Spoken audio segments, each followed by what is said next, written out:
It's 1984. I buy tickets to see Ghostbusters and Dune. It's 2021. I buy tickets to see Ghostbusters and Dune.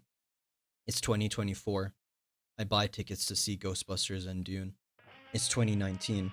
I buy a ticket to see Joker and an elite pedophile is in the news. It's 2024. I buy a ticket to see Joker and an elite pedophile is in the news. Allegedly. Hello, everyone. I guess I didn't have a third one. I apologize. But today I saw the Joker and I want to talk about it. Joker 2, fondue or something. What the hell is it? I don't care about French. What happened? I saw two things about the movie. How on earth could that be true? I wondered. Like, what the hell happened? I had to know. And I went to go see it. And I understood. I mean, this Joker didn't need a sequel at all. So you would wonder where the hell they would take this story. Like, what the hell they would do with it. The first movie was so good. What were they going to do with the sequel? And I wish they did nothing at all. The story follows the events of the previous movie, and it's about the trial. It's about Joker going through the trial. Oh my god, I can't even find the words to describe this because it's so bad. Something I'll say though. So this other people are talking about the events in the previous movie. However, these must be retcons or no, they can't be retcons. They are just wrong. They are just factually wrong. Because, for example, in the first movie they do the unreliable narrator thing, okay? You don't know, you're not sure if some things you see are actually happening the way you see it. For example, Joker shooting 3 or 4 people on that train. He had a revolver. It had like 5 or 6 rounds or whatever. And he shot 8 rounds. That is not actually possible. There's a revolver that holds 5 rounds. 1, 2, 3, 4, 5, 6, 7, 8. Him with his imaginary girlfriend or whatever. That did not happen. Speaking of imaginary girlfriends, Lady Gaga is in this movie. 2 years ago or something, we saw news about this movie, and we saw that Lady Gaga was going to be in it as Harley Quinn, and we saw somehow they said it was going to be like a musical or something, and they actually did it. It's true. They did it. The movie is a legit musical. So I saw two things about this movie bad, and I was wondering how bad it could be. I sit down, the movie starts, and we have a Looney Tunes cartoon about like the end part of the last movie where he shoots the talk show host. I was waiting for it to end. It was like legit. I was wondering what the point of it was, how it would tie in, and guess what? It didn't tie in. What is it? The only way it would actually make sense or like be interpreted is that the stuff, and this is what they tried to defend in the court trial anyway. They tried to make the case that Joker was compelled to do it by something inside of him. It was like some other personality or whatever it is. It wasn't actually Arthur Fleck that did it. That's the only way that could be tied into the movie, the Looney Tunes animation at the beginning. In 2019, the Joker came out along with Parasite, which were about wealth disparity and rich and poor class struggles. And like Joker 2 comes out, and I wonder what it would be about. However, it's just kind of like bad things happening to the Joker for no reason, kind of. After the Looney Tunes cartoon, I think this is the scene that happened because like I didn't like anything about it at all pretty much, and I can't remember what scenes tie into what other scenes. I think so, since it's Looney Tunes, it's a square. The square slowly starts to become a rectangle and we get letterboxed, and then we see Joker in the jail courtyard, the prison courtyard, Arkham Asylum, and then one of the guards tells another prisoner to go ask Joker for a kiss, and then Joker kisses him, and then he goes away because like he's so miserable and depressed he doesn't want to deal with guards or anything. Okay. So when Joker goes to meet up with his attorney or whatever, coming back, he passes a room where a bunch of people are singing, and there he sees a woman. And then like the next day, one of the guards who Joker's kind of buddy with gets him signed up to the singing, the choir or whatever. And then there Joker meets Lee, or like Harley, whatever they want to shorten it to.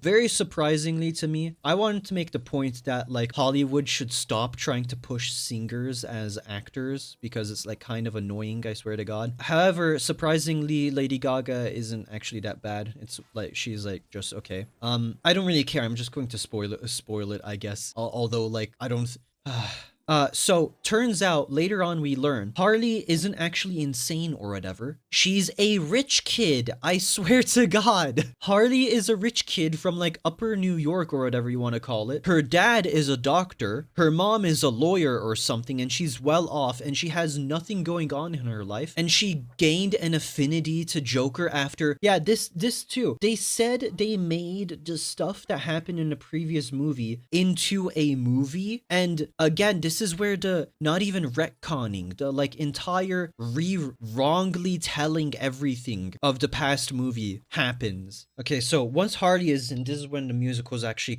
start picking up, all right? So how would you do a musical in this sort of sense? You have like two options. Either everything is in their head. Wait, no, that's the only option I can think of because it doesn't make sense for some random guy to just start breaking into song. So everything should be happening in their head, and sometimes it is. They sing in their head, everyone else starts singing too, and then snap your back into the previous shot, and turns out everything was in their head. However, sometimes there's this one time where Harley and Joker are singing and they run around, and when the song is over, they're where they stopped singing. They're where they stopped running. Oh yeah, speaking of being places out of nowhere. So Joker like misbehaves or whatever and he's locked up into solitary confinement. And then Joker wakes up and Harley is there. And like this surely must be in Arthur Fleck's head. He is making this up. How is this possible? Well, you think this is like unreliable narrator stuff. He's making it up in his head.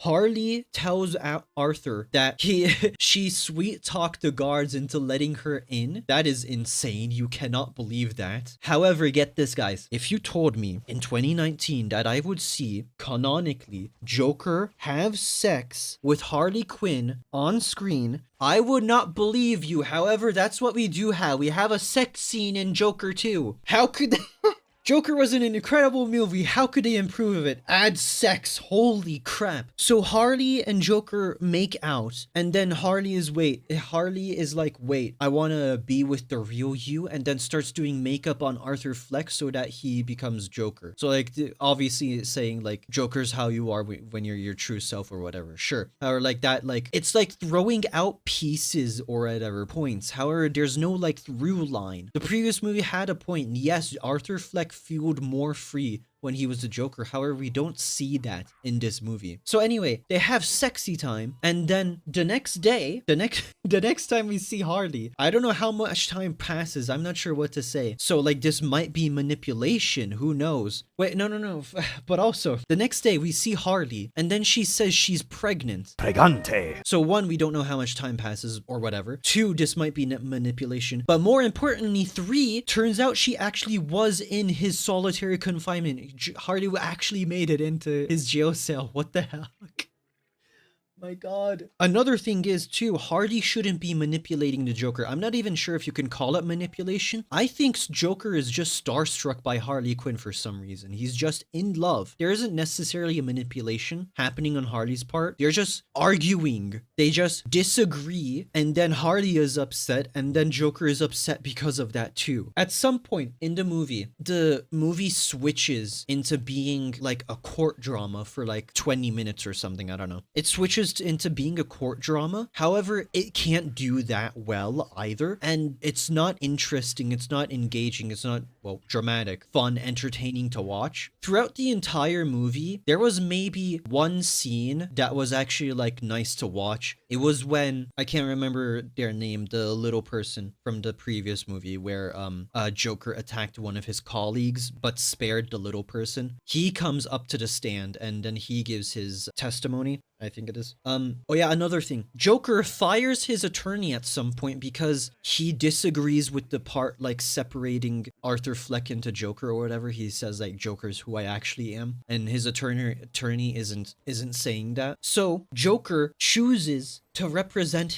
himself. And we all recognize that that's like the stupidest thing anyone could ever do, right? They actually make Joker do that though. Oh my god, I forgot to mention something else too. I'm going back and forth between this, man.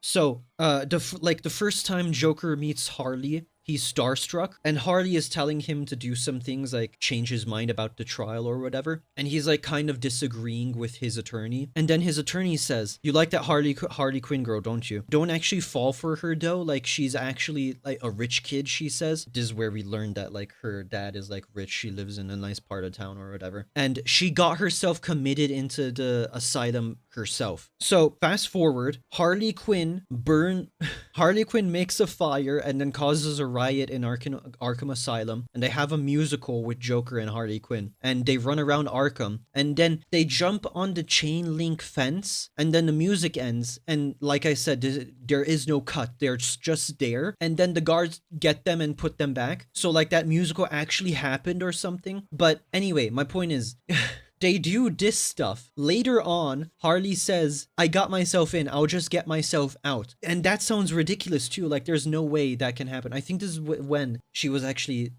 in the solitary confinement with Joker. Do you think that's ridiculous? But no, she actually does. Oh my god. We see in the news all the way at the beginning, we see in the news that when the court case begins, I don't know the size, like the prosecution, I think it is. The prosecution, the state versus Joker, the person on the state side. You know how news channels have name tags? We see that the person doing it is Harvey Dent. Of course. If there's going to be a trial in Gotham, who else would it be other than Harvey Dent? Of course. So, fast way the hell forward to basically the end. After the little person comes up to the stand, the trial is over. They're going to give their sides, their closing statements, I mean. Harvey Dent gives his closing statement, and then Joker gives his. And then, almost like in Batman versus Superman or something, or in like, I think it happened in The Boys too, a bomb goes off in the court. Well, a car bomb. Somebody drives a car and explodes the court. And you want to see how much this goddamn movie has fallen? As if it were a Marvel movie. Who other than to get their entire half of their face blown off other than Harvey Dent? Of course. Like how much yeah, man, I guess I don't know what to say. I didn't talk about any of the songs other than it being real or not. The songs I didn't really like at all. Basically, I kind of almost liked one song, but not really that much either. It was kind of like a jazzy or like 60s-ish song. I can't remember. Not that I could, oh yeah, speaking of that too, like not that I could even understand most of the words anyway. Oh yeah, also most of them were like, I couldn't understand a lot of the lyrics because like, I guess like audio or whatever, like maybe the theaters, maybe just the movies. However, most of the songs were just about Harley and Joker being in love. I swear to God, yes, that was like, it wasn't about anything. The first song we hear, Joker is watching the news after he came back from his attorney and like he first saw Harley, and then he sings about, "Oh, I'm not alone anymore. I'm so happy that Harley is here," or whatever. Like somebody understands me and stuff. Man, that was not a good movie, huh?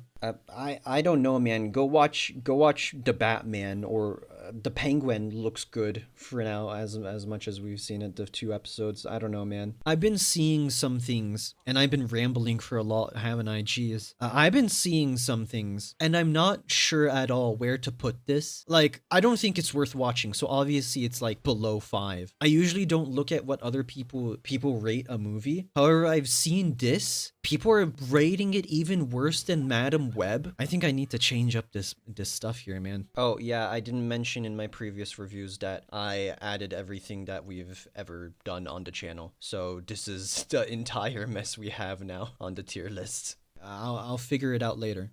Yeah, anyway, thank you for your time. Thank you for watching. Goodbye, everyone.